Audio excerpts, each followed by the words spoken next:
Learning English with Jyoti Kathju.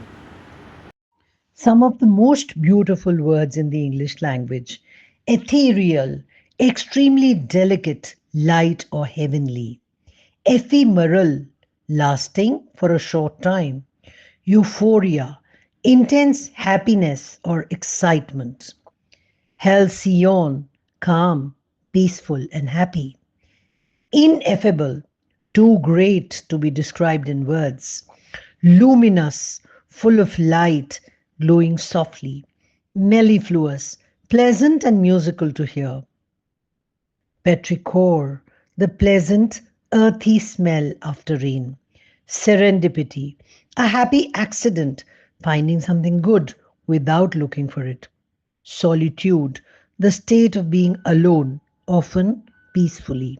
Like, subscribe, share.